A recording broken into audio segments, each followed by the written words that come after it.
Tiger Woods was in a automobile accident today, and wish him well.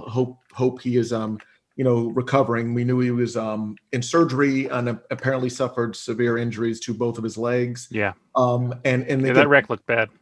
Yeah. It was very bad. It was in California, and it was basically the vehicle went off the freeway and tumbled down into a ravine. It was a ghastly looking accident. But based on what we were just talking about a little earlier about the trajectory of one and the going from adulation to condemnation, I think Tiger Woods is right in that vein where he was a child prodigy. And to that point, his father pushed him in that direction. But to put some context in how young he was when he started, swinging a club, he played golf with Bob Newhart. He was on the Mike Douglas show. It was before even that. But yeah, you're right. No, when he was in his single digits, 10 months old is the first time that was the Mike Douglas. His father, 10 months old? Yeah. He could barely stand up. He was on the Mike Douglas show. Yeah. But not only that, his father put it out there that not only would he be the best golf player of all time, but he would be on par with Gandhi in regards to bringing humanity to the world. And that's a lot to put on somebody's shoulders. Yeah, that could be a little. I do not live up to that. I'll try, but. And obviously, we all know how he rose. He ascended to greatness. And now he was not a paparazzi, target. And again, that's.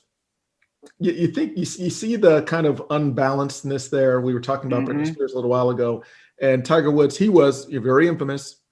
I mean, very famous. And then when he had his issue and had his altercation with his wife, now ex-wife, it was newsworthy. But he was not. They didn't have access. You didn't see paparazzi in his face. Well, sports is different than like Hollywood, I feel like. Yeah. For some reason. I don't see as much paparazzi as much as like actors and musicians and stuff. I think you're right. I think you are right. And even that, I think, it's that is interesting. I'm wondering why that is. Maybe it's because they're just more accessible. I don't. That's the thing. They're in more interviews just on the regular. I don't. I have a feeling, and this is a theory, just a working theory, is that when you're in show business, literally show business, one of your things is always to be seen, not as a general rule. No, they tell you to go to parties and do things, even if you don't want to. Like you should be seen here. Absolutely. It's being visible. An athlete, they only really care about being seen when they're scoring points or they're living up to because that's their job. But celebrity is a whole nother machine, I think, that it doesn't turn off. And if you're famous for being famous, that's a whole nother beast. To add, that's one of the things I really liked about the documentary HBO did was they did not gloss over the mistresses that he had. They actually interviewed the one he had that was long term. That I can't remember her name now, but it was very interesting to hear they were less physical and they were more he used her as somebody to just talk to because it was he couldn't be himself and turn off the Tiger Woods persona and just talk about his day without being in that professional mode. But supposedly this was her saying in this documentary is that when they were together, he could just talk about his day and just relax. Yeah. But what I was going to say is but they don't gloss over the affairs. Mhm. They don't gloss over the altercation, the accident in his neighborhood, the DUI. Where the police found him on the side of the road, and he didn't know where he was. And they had the footage from the jail cameras. Where he was waiting to get booked, and you just see him just standing there like disheveled. And then him, and then they talk about him coming back, right? Because there was a hiatus from golf for a little while after all that, and then he came back. That is what I think. And Logan, you and I have spoken about this in the past in regards to the comeback, the rise of the Phoenix. Yeah. And I will say this, the fact that we make any fall from grace, first of all, there shouldn't be any grace. You sing into a microphone, you score a basket. That's not grace. It's a job. You do it better than most, but it's a job. You're not ordained to some higher calling or some higher morality. You're just a person who does a job well. So when people, have this adulation to them, and they act human and have the same flaws and errors that any other human would, because they're people. They're people doing a job, but they're people. And get pulled over in a DUI, having a violent altercation with your spouse. These are things that everybody in society does. So the only reason it is a thing and super heightened to some sort of a newsworthy event is because everybody kind of knows that person. So it's, oh, did you all hear about this? Yeah. Because I seriously doubt that Tiger Woods is the first person to get a DUI or to be caught cheating or to, well, maybe not the whole adult actress thing, but it's not like he was, starting a cult and burning houses down. These are very approachable things that people do every day, but because the spotlight's on you, everything seems so much more sensational. And that being said, him coming back, and because 2 years ago he came back from obscurity, he had not won anything in 12 years. Yeah. Then he came back in one of the Masters and come back. That was so. I can't. Oh no, that was back in 2007. Before I think that was before his, all of his issues. But yeah, he did. He came back. But the biggest thing, and this wasn't even in the documentary because the documentary only brought him up to 2017 or 2018.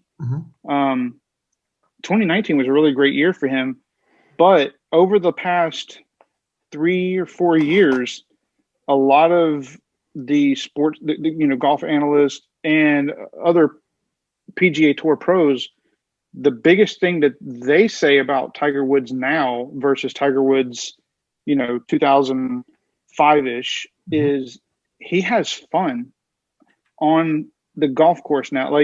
You go back and watch him play, he is 100% business all the time on the course. You would never see him joking around with anybody. You wouldn't see him really cracking a smile. It was all business. And now you see him actually having banter with the other golfers. It's more like he's playing and actually enjoying it for the first time. And you could really see, was it late last year when the tournament they did where he got to play with his son, Charlie.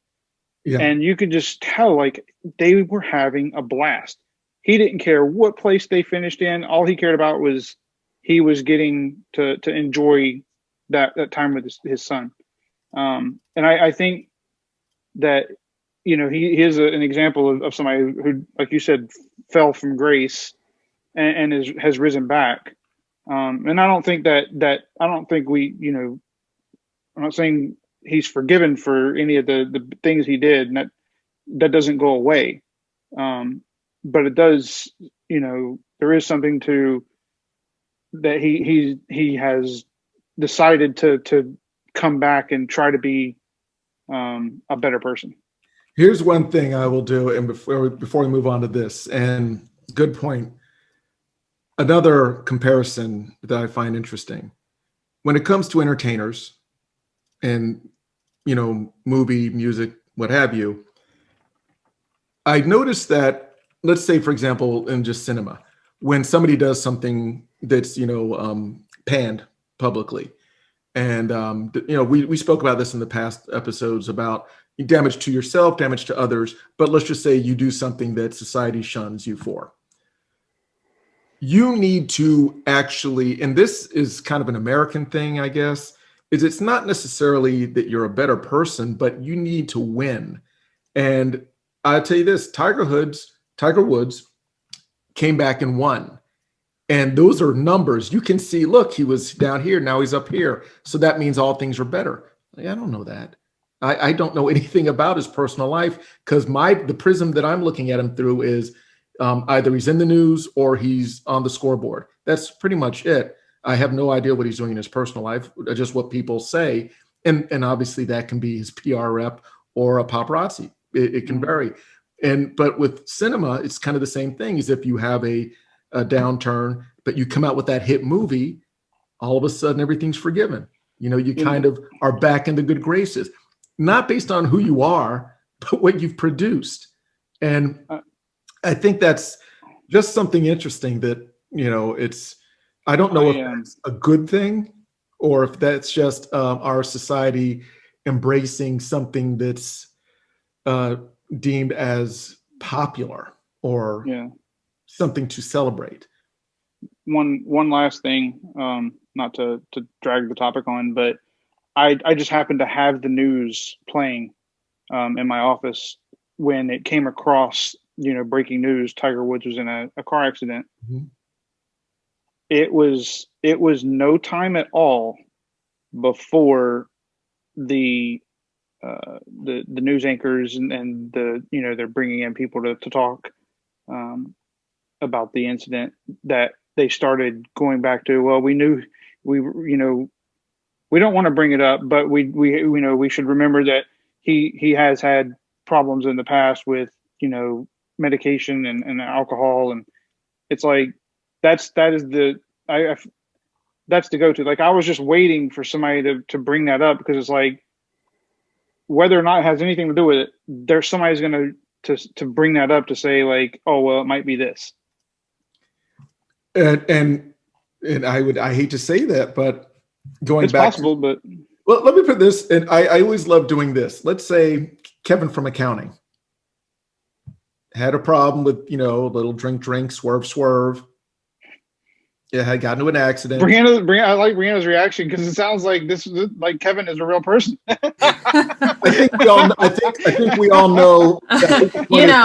Kevin. Yeah.